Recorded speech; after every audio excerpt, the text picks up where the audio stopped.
उम्मीद है कि आपको इसका पहला प्रोग्राम आपने स्वागत किया, अभी ताली बजाई। आइए आगे बढ़ते हैं। और हजार बर्फ गिरे लाख आंधियां आए, हजार बर्फ गिरे लाख आंधियां आए, वो फूल खिल के रहेंगे जो खिलने वाले हैं।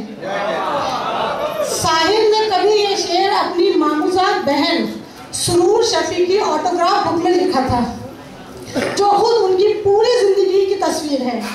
साहिर की शायरी का कमाल ये है कि वो हमें नए जज्बों से रोशनास ही नहीं करती, बल्कि उन जज्बों की शिद्दत का एहसास भी दिलाती है, जिसकी वजह से उनका हर शेर बेहद जानदार, सबसे अलग और दिल मोह लेने वाला होता है। और यही साहिर का अंदाज है हमें उनकी पूरी फिल्मी शायरी में मिलता है।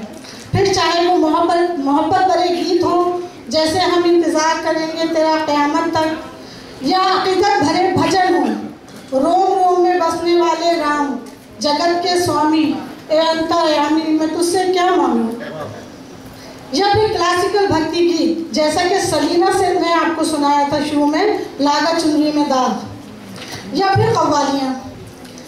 बल्कि मैंने करीब एक महीने इस पर काम किया और पूरे यकीन से कह सकती हूँ कि हिंदी फिल्मों की बेहतरीन कव्वालियाँ साहिर के कलम से लिखी गई, और ये उनकी बहुत लंबी फहरिस्त है। 1958 में रिलीज साधना एक फिल्म आई थी, इसमें उनकी कव्वाली जो आज क्यों हमसे पर्दा है से लेकर 1980 में बर्निंग ट्रेन की कव्वाली पल दो पल का साथ हमारा, पल दो पल के याराने तक इंडियन फिल्मों की बेहतरीन कव्वालियाँ साहिर की झोली में हैं। इन्हीं में से एक लाजवाब कव्वाली हम अपने दोस्तों के साथ लेकर आपके सामने हाजिर हुए हैं। निगाहें मिलाने को जी चाहता है। Thank you. 1963 में रिलीज दिल ही तो है कि यह कव्वाली मरहूमा नूतन पर फिल्माई गई थी, जिसे आपके सामने मीना सुंदरम अपने हमनवाओं के साथ पेश करेंगी। मैं उन्हें दावत देती हूँ। इसमें जयसिंह, कुमकुम पारिक मलिक, चित्रा शेट्टी, रेखा जैन, मालिनी वरदराजन, जिग्ना पारिक, सलोनी पारिक, नसरीन जदी और बहुत सारी तालियों के दरमियान मीना सुंदर आपके हवाले।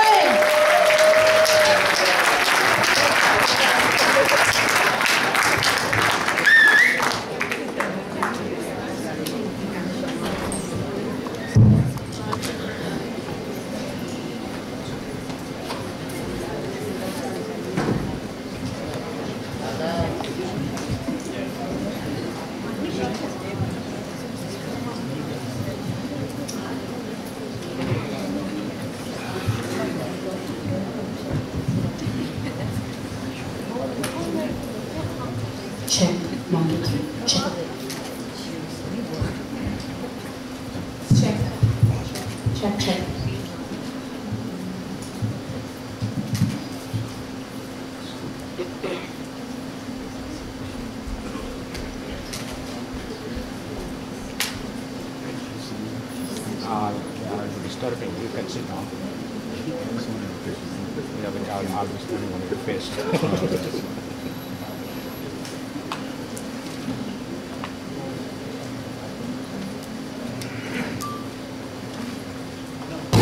भाई साहब आगे पीछे बैठे हैं।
अभी आपने ये कव्वाली सुनी, इतनी खूबसूरत कव्वाली जो हमारे दोस्तों ने बहुत बेमिसाल परफॉर्मेंस थी, नो डाउट।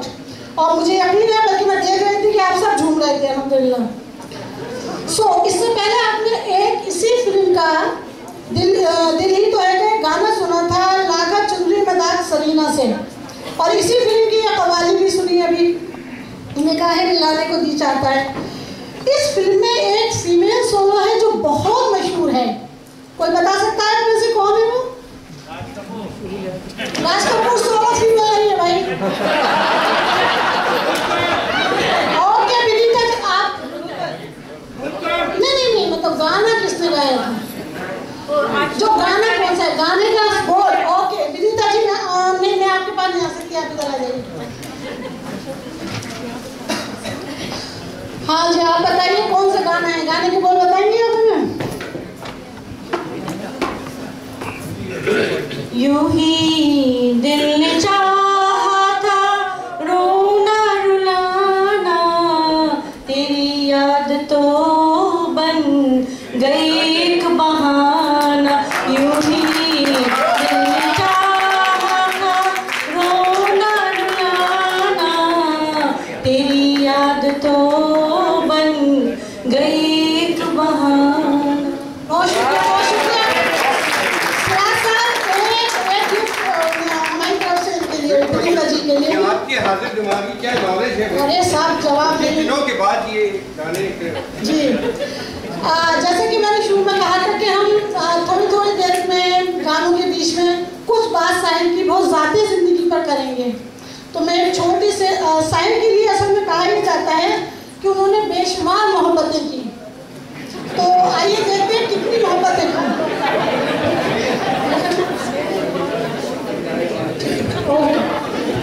तो भाई ये एक छोटा सा राइटअप मैं साहिर की मोहब्बतों के लिए पर आप लोगों के लिए लेकर आई हूँ। उम्मीद है कि आपको ये पसंद आएगा। इसका नाम है शहीद मोहब्बत।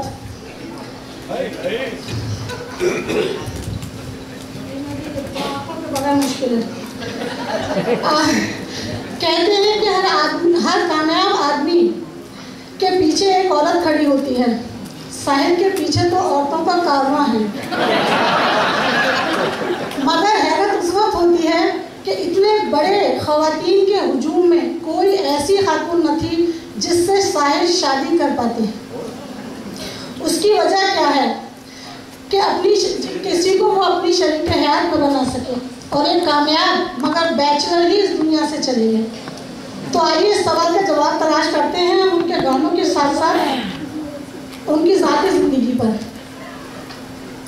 जिनकी मोहब्बत में साहिर का कलम इंडियन फिल्मों के लाजवाब कव्वालियाँ, भजन, लोरी, देशभक्ति और क्लासिकल नगमे लिख रहा था, जिसकी कुछ मिसालें आपके सामने इस प्रोग्राम में आ चुकी हैं। बात शुरू करते हैं वहाँ से जहाँ साहिर की उन तमाम मोहब्बतों की जिसने अब्दुल हई, जो साहिर का असल नाम है, को साहिर बनने में मदद की। कॉलेज में उनकी ज़िंदगी में कई लड़कियाँ आईं, मगर उन तमाम की हैसियत ऐसी ही थी जैसे पानी पर बने बुलबुले की, जो बस कुछ लम्हों के लिए बनता और बिगड़ ख़त्म हो जाता है। साहिर ने उन पर ऐसी कोई तवज्जो नहीं की जिसका जिक्र करना लाजमी हो। वो तमाम नौ उम्री की महबूबाएँ आई और गईं, मगर प्रेम चौधरी से उनका पहला ऑफिशियल अफेयर हुआ। वो साहिर के साथ लुधियाना गवर्नमेंट कॉलेज में पढ़ती थी, जो अपने बाद तिलक राम चौधरी के सियासी ख्यालात, समाजी नाबराबरी के रवैये से सख्त तंग आ चुकी थी। साहिर की शक्ल में कुदरत ने उन्हें एक ऐसे बागी नौजवान से मिलाया जो अपनी शायरी से नौजवान नस्ल की सही परवरिश कर सकता था। यही एक कशिश थी जो उसे साहिर के करीब लाई, मगर अंदर से वो बहुत कमज़ोर और बीमार थी।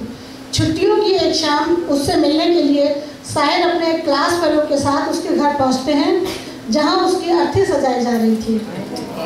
वो टीबी की मरीज़ थी। साहिर के लिए ये खबर नाकाबिले यकीन थी। वो बेख्तियार रोए, शमशान तक साथ रहे और वापसी पर एक नज़्म मरघट की सरजमीन लिखी, जो उनके इब्तिदाई मजमूओं में शामिल है। ईशा कौर उनकी ज़िंदगी में आने वाली दूसरी लड़की थी। कॉलेज में के हॉस्टल में रहती थी। साहिर की गज़लों की दीवानी, मगर ज़माने से बहुत डरती थी। यहाँ तक कि माँ बाप की इज्जत और बदनामी का खौफ उस वक्त भी घेरे रहता जब वो साहिर के साथ होती थी। और फिर एक दिन यही डर सामने आया। साहिर और ईशर कौर को प्रिंसिपल ने खुद अपनी आंखों से पीछे कॉलेज के लॉन में देख लिया, जो उन दोनों के कॉलेज से निकाले जाने की वजह बन गया। ईशर कौर ने अपने माँ बाप की पसंद से शादी कर ली और साहिर लाहौर चले गए, जब वो अदब लतीफ़ जैसी मंथली उर्दू मैगजीन के एडिटर बने। ईशर कौर साहिर से जुदाई के गम में उदास रहती थी। उसकी मंजरकशी साहिर ने अपनी नज़्म किसी को उदास देखकर में की है। तुम्हें उदास सी पाता हूँ मैं कई दिन से, न जाने कौन से सदमे उठा रही हो तुम। मतलब सब बात जाहिर थी, सब कुछ सामने हो रहा था। बहरहाल यहाँ एक फिर जब वो लाहौर पहुँचे हैं, यहाँ उनकी मुलाकात एक बहुत मॉडर्न किस्म की अफसाना निगार खातून से हुई। उन्होंने एक बार साहिर को मुस्कुरा कर देख लिया।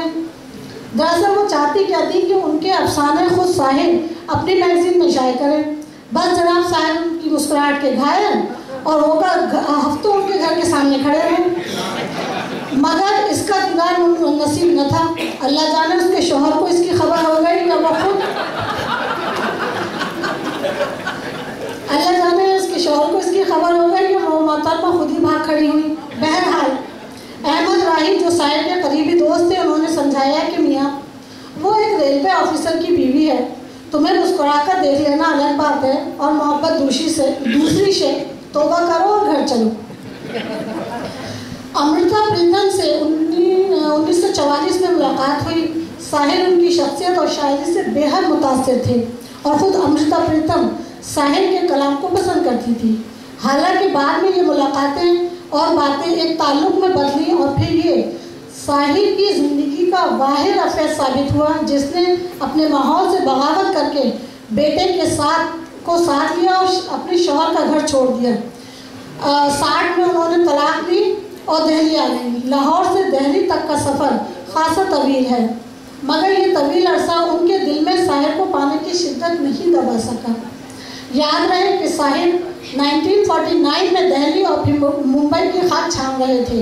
इस बीच जब साहिर मुंबई आ गए तो उनकी ज़िंदगी में 2 और ख़वातीन आई।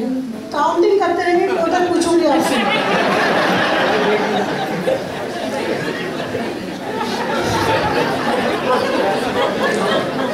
ओके, तो मुंबई आ गए तो उनकी ज़िंदगी में 2 और ख़वातीन आ चुकी थी।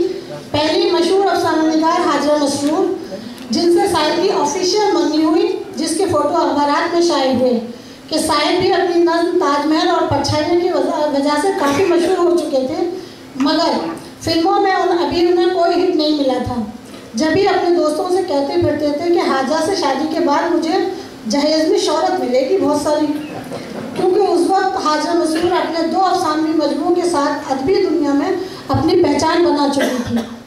लेकिन मंगनी के 3 माह बाद शादी की बात आई तो साहिर हमेशा की तरह भाग खड़े हुए और हाजरा मसरूर इस वाक़े से नाखुश होकर पाकिस्तान चली गई। लता जी से उनका ताल्लुक़ इस हद तक गहरा हो गया कि वो साहिर के घर आने जाने लगी, बल्कि साहिर के लिए कई मरतबा उन्होंने रोटी भी पकाई। साहिर लता के लिए काफ़ी संजीदा थे।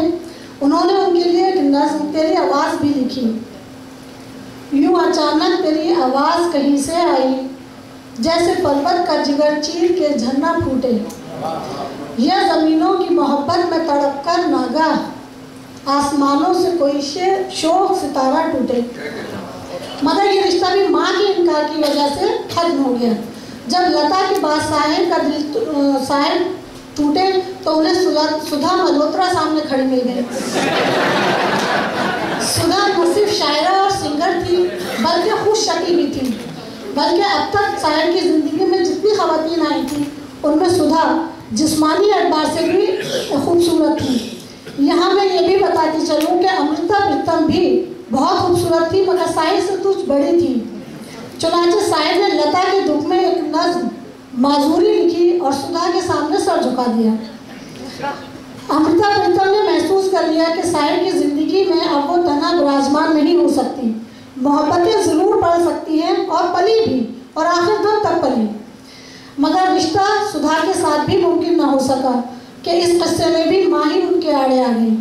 और उन्होंने वही कहा जो अमृता और लता के लिए कहा था, यानी बहुत ये साहिर की ज़िंदगी का बहुत ही तकलीफदेह पहलू है कि वो माँ जिसने साहिर को बचाने के लिए, साहिर की ज़िंदगी बचाने के लिए अपने शौहर को तलाक दे दी, वो माँ अपनी बेटी की खुशी के लिए अपनी 70 साल पहले आप 80 साल पहले आप तसव्वुर कीजिए तलाक का मुस्लिम माशरे में, मगर उसने लिया लेडी ने, मगर वो इतनी मॉडर्न थी अपने बेटे को महफूज करने के लिए, लेकिन बेटे की खुशी नहीं खरीद सकी वो लेडी।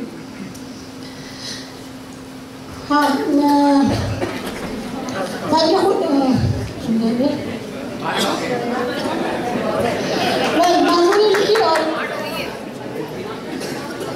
ओके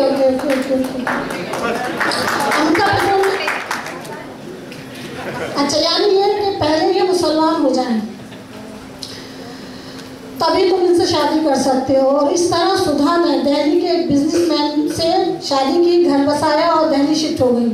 और उर्दू अदब को एक लाजवाल नज़्म चलो एक बार फिर से अजनबी बन जाए हम दोनों मिली, जिसे महेंद्र कपूर ने फिल्म गुमराह के लिए 63 में सुनील दत्त के लिए गाया। इसके अलावा साहिर की ज़िंदगी में मधुबाला, नरगिस, शकीला भोपाली के नाम भी शामिल हैं, मगर चूँकि मुझे उनकी तहकीक नहीं, इसलिए मैं उनका जिक्र नहीं करना चाहती। अब इस सवाल का जवाब जो हमने शुरू में किया था कि साहिर के बैचलर ही इस दुनिया से उठ जाने की क्या वजह थी, मेरा मुताला ये कहता है कि इसकी 2 वजूहात थी। एक तो खुद साहिर का अपना डर कि वो किसी को अपना सहारा नहीं दे सकते थे, वो खुद डरे सहमे थे और सारी ज़िंदगी उन्होंने सहारों की तलाश में गुजारी। फिर एक ऐसी औरत जो खुद उनसे डिमांड करे, वो इसके साथ नहीं रह सकते थे। ये नफ्सियाती मसला है। अगर उन्हें एक ऐसी औरत मिल जाती जो उनके लिए अपने आप को मुकम्मल त्याग देती, ऐसे उनका सहारा बनती, इस तरह उन्हें समेट लेती कि उनकी हर छोटी बड़ी ज़रूरत उसकी अपनी ज़रूरत बन जाती। एक ऐसी औरत जो उनकी माँ की तरह उनसे मोहब्बत करती, जिसने दुनिया त्याग कर बेटे को सबसे अहम जाना, तो वो दुनिया से तना नहीं जाते, बल्कि मैं पूरे यकीन से कह सकती हूँ कि हो सकता था कि वो अपनी माँ के खिलाफ उससे शादी कर लेते और वो किसी मुल्क मजहब मिलत की होती। याद कीजिए उनकी फिल्म शगुन का गाना जो जगजीत कौर ने गाया है, तुम अपना रंज और गम अपनी परेशानी मुझे दे दो, तुम्हें गम की कसम इस दिल की वीरानी मुझे दे दो।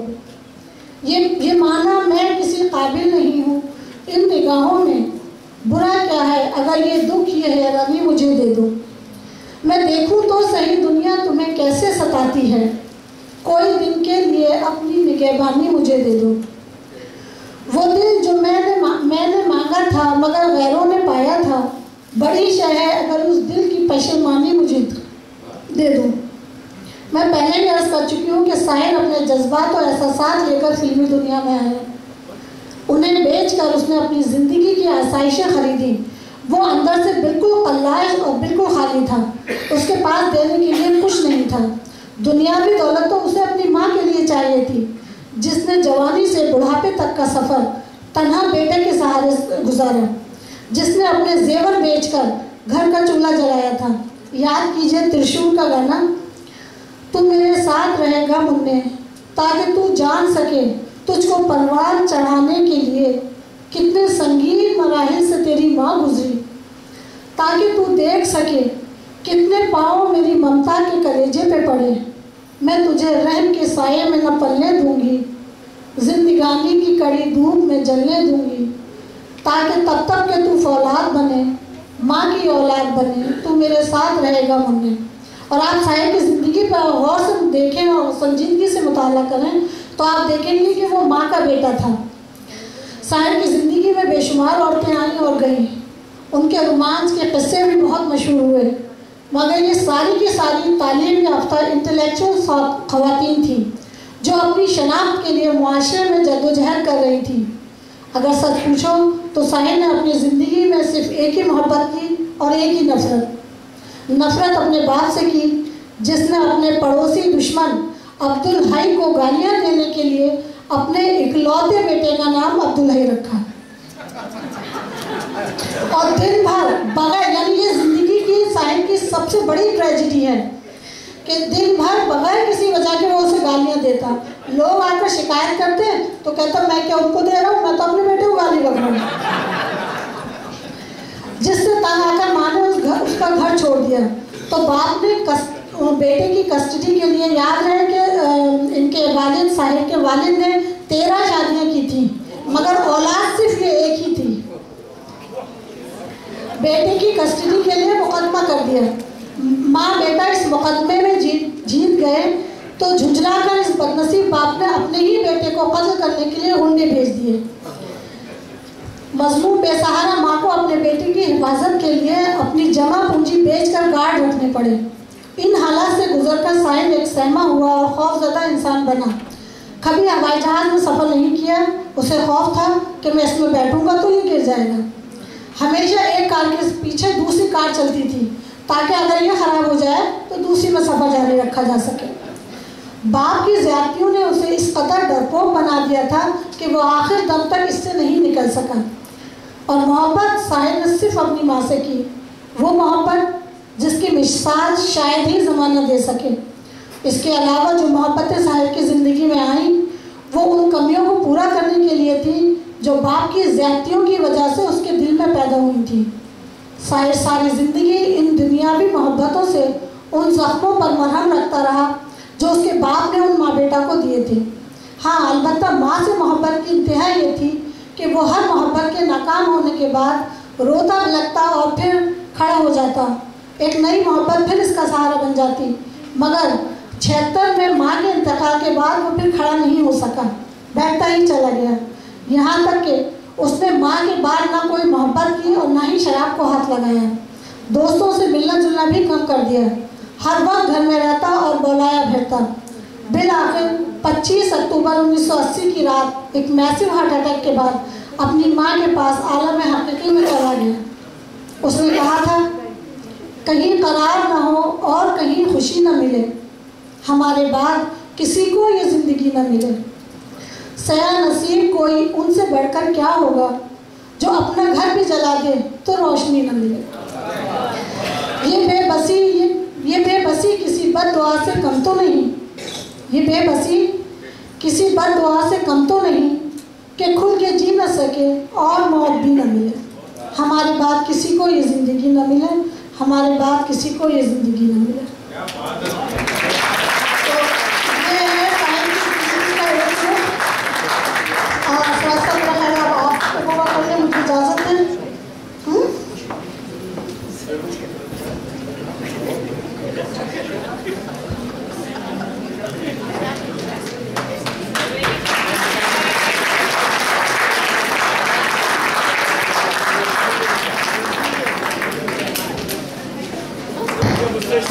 साहिबा, आपने अपने तकरीर में एक बात इस चीज़ पे वाज़ेह नहीं की कि साहिर लुधियानवी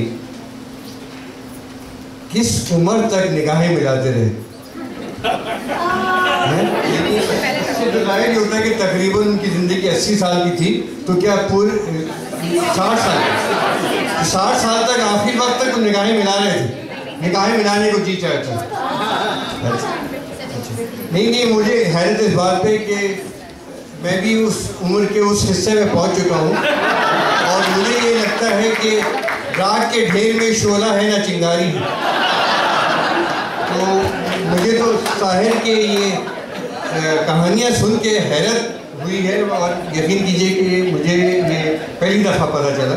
ये रज़िया साहिबा ने ये सारी तैयारी खुद कर रही थी और इन्होंने बड़ा इसको सीक्रेट रखा हुआ था कि मैं आपको उस दिन बताऊंगी कि कितने उनके अफेयर्स हुए।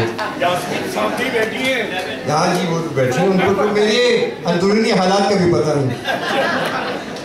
तो हम अब कुछ जो गाने पेश करना चाहते हैं वो रज़िया साहिबा ने जो अभी आपको प्रेजेंट किया है कि उसी की अक्कासी में कुछ ऐसे गाने जो कि उसको रिफ्लेक्ट करेंगे।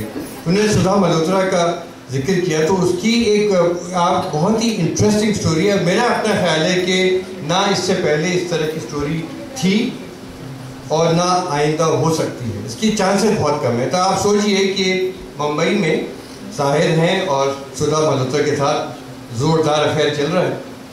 अमृता प्रीतम जिनका जिक्र कर रही थी, वो दिल्ली आई और उनको ढूंढते हुए, और दिल्ली से फिर पता चला कि वो मुंबई गए हैं, तो मुंबई पहुंच गई।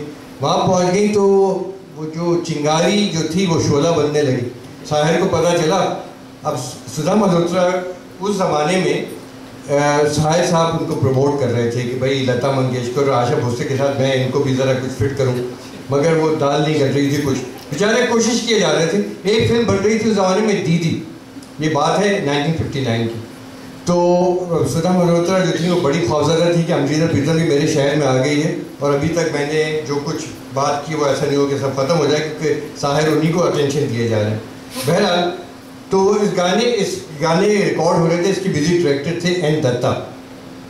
गाने रिकॉर्ड हो रहे थे तो इनको सुधा मल्होत्रा ने कहा कि साहिर लिखिए, अब आप एक चैलेंज ऐसा है कि आप कोई ऐसा गाना लिखिए जिसमें मेरे जज्बात की अक्कासी हो। तो कहने भाई तुम्हारे दिल में जो है वो किसी कोई बड़ा से बड़ा शायर हो कैसे हो सकता है कि मेरे दिल में तुम्हारे दिल का हाल मुझे पता चले। तो उन्होंने कहा देखिए यही तो है, आप ये मैं देखना चाहती हूँ आप मुझे कितना चाहते हैं। उन्होंने कहा ठीक है। तो उन्होंने ये अल्फाज सारे जो थे शायरी मुकम्मल किया। अब आप देखिए कि क्या होता है। This is like unprecedented, this is what I was saying, this can never happen again. जो म्यूजिक डायरेक्टर थे एन दत्ता, उनको जॉन्डिस हो गया, तो वो ही वॉज इंडिस्पोज्ड। तो सुधा मल्होत्रा ने प्रोड्यूसर से कहा कि देखिए इस गाने को मैं कंपोज करती हूँ। तो वो कहा भाई तुम तो सिंगर हो, कंपोजर नहीं हो, गाना है तुम्हें, मगर कंपोज करोगे? कहने कि आप मुझे इधर। उन्होंने उसकी ट्यून बनाई और आप यकीन कीजिए ये डॉक्यूमेंटेड है। जब डायरेक्टर उनका पहला स्टैंजा सुन रहे थे ना, उन्होंने कहा रुक जाओ यहाँ, this is on, you compose it. He has compose song. So now Sudha Malhotra has not only sung this song with Mukesh, she has also composed it, and this is the only song she composed in her entire life.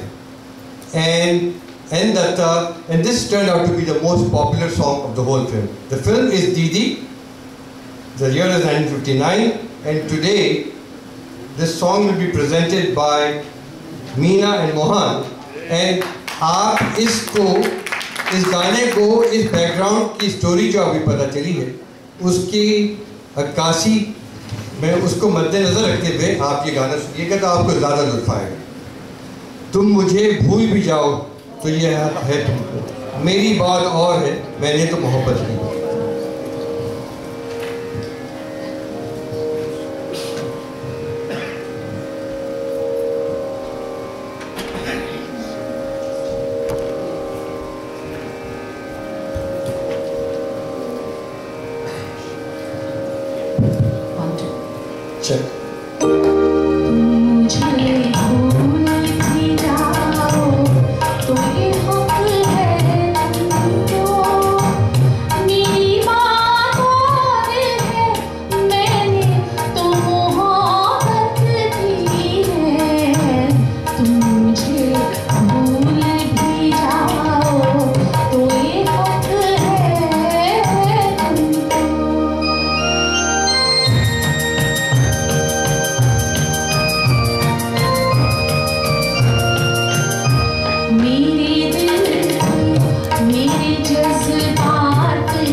चुराओ तो ये हक है तुमको। मैंने तुमसे ही नहीं सबसे मोहब्बत की है। तुम अगर आँख चुराओ तो ये हक है तुमको। तुमको दुनिया के गमों दर्द से फुर्सत ना सही, सबसे उल्फत सही, मुझसे मोहब्बत ना सही। मैं तुम्हारी हूँ यही मेरे लिए काम है। तुम मेरे हो दिल हो ये मेरी किस्मत ना सही। और भी दिल को जलाओ तो ये हक है तुमको। मेरी बात और है मैंने तो मोहब्बत की है। तुम मुझे भूल भी जाओ तो ये हक है तुमको।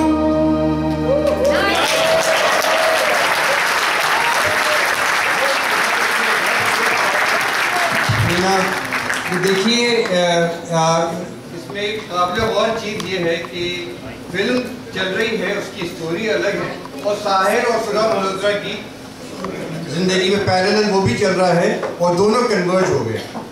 तो साहिर की खास बात ये थी कि जैसे मिर्ज़ा गालिब से अपनी बीवी से चाहे लड़े हों, मगर जाके धूप के साए में बैठे, पेड़ के साए में, और वहाँ जाके रोमांटिक गज़ल कहती। तो it was two different lives he was leading, you know. मगर साहिर के साथ ये नहीं था। Whatever was going on in his life was reflected in his poetry at any given time. तो अब आप एक शेर मुलाहिज़ा कीजिए उनका।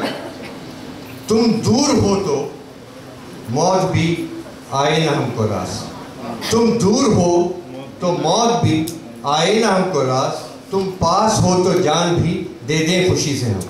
तुम पास हो तो जान भी दे दें खुशी से हम। तो ये जो शेर है एक बड़ा इंटरेस्टिंग कॉम्बिनेशन है। फिल्म शगुन जिसका भी रज़िया साहब ने जिक्र किया था, म्यूज़िक डायरेक्टर इसके हैं खयाम, और ये बड़ा इंटरेस्टिंग सिंगल कॉम्बिनेशन है। तलत महमूद और मुबारक बेगम, गालिबन ये अनोखा डुएट है जो उन्होंने गाया, और इसमें वहीदा रहमान ने जिसके साथ ये गाना गाया है बाद में उन्हीं के साथ शादी कर ली। तो देखिए कितने सारे अफेयर्स एक साथ चल रहे हैं।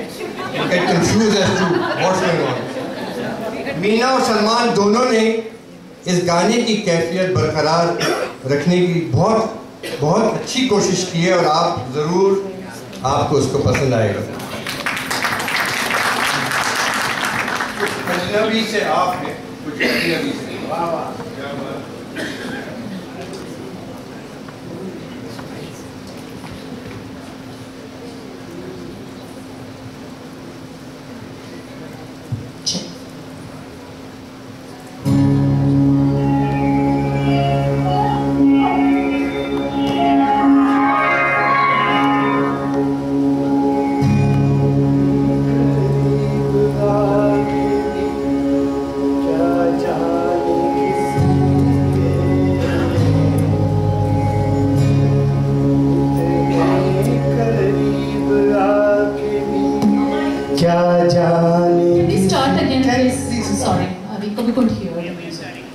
Can you just jump? Yeah. Cues are very important for the song. I apologize.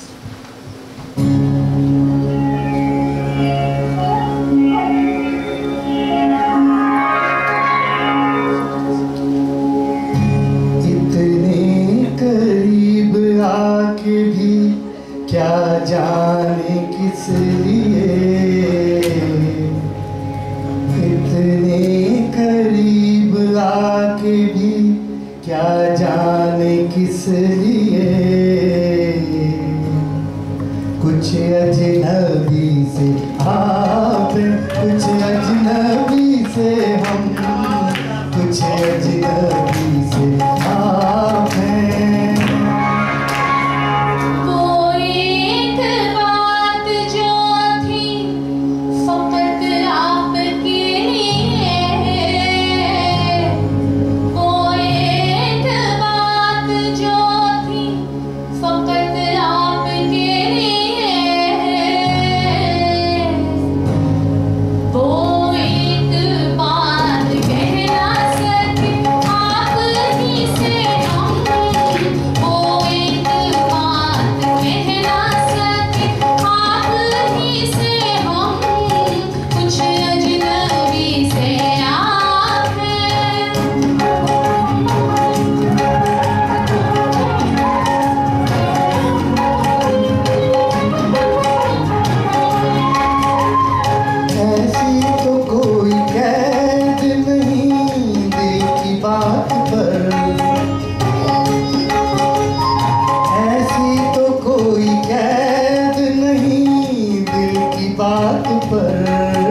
हकीकत है जिंदगी,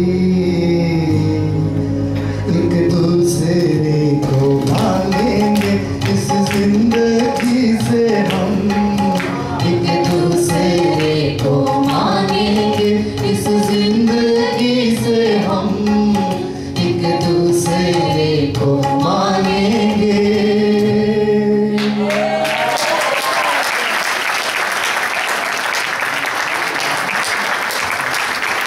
मीना और सलमान, आपसे एक गुजारिश है, अभी आप माइक न रखें।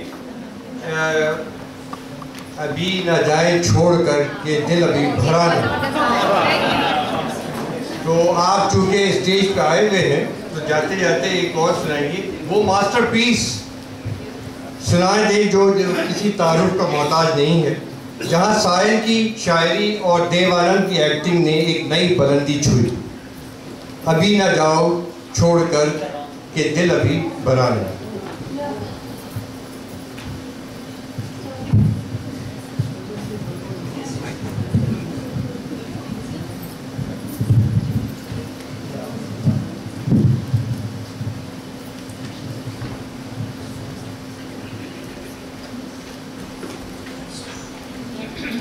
Can you check the mic, Salman ji? Check.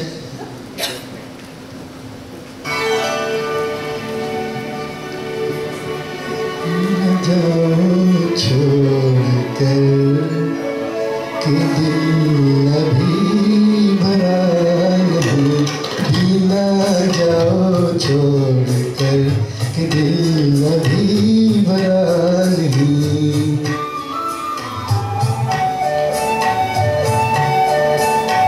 अभी अभी तो आई हो, अभी अभी तो, अभी अभी तो आई हो, बाहर बन के जाई हो, हवा जरा महक तो ले, नजर जरा बहक तो ले, ये शाम ढल तो ले जरा, ये शाम ढल तो ले जरा, ये दिल संभल तो ले जरा, मैं थोड़ी देर जी तो लूं नशे के घूंट, जी तो लूं नशे के घूंट, जी तो लूं। अभी तो कुछ कहा नहीं, अभी तो कुछ सुना नहीं, अभी ना जाओ छोड़ कर कि दिल अभी भरा नहीं।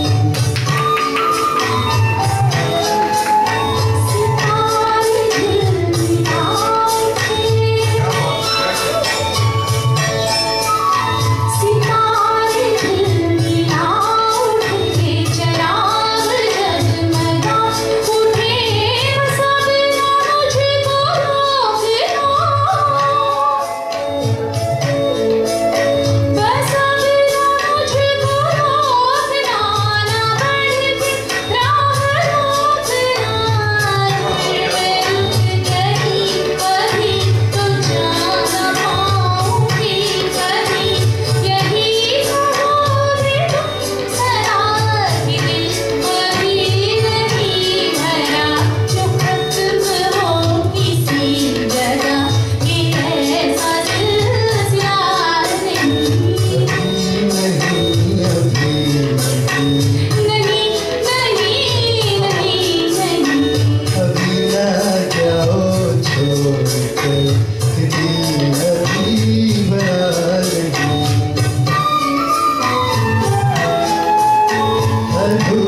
बार ताली।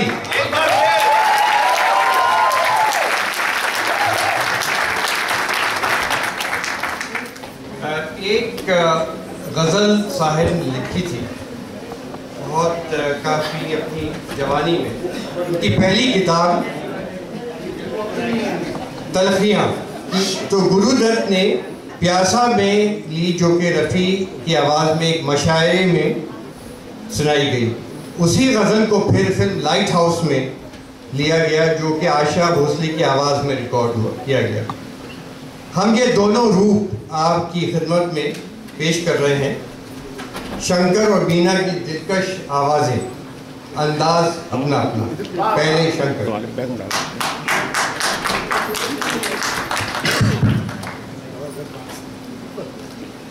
तंगा चुके हैं कशमा कशे जिंदगी से हम, तंगा चुके हैं कशमा कशे जिंदगी से हम। ठुकरा न दे जहां को कहीं बेदिली से हम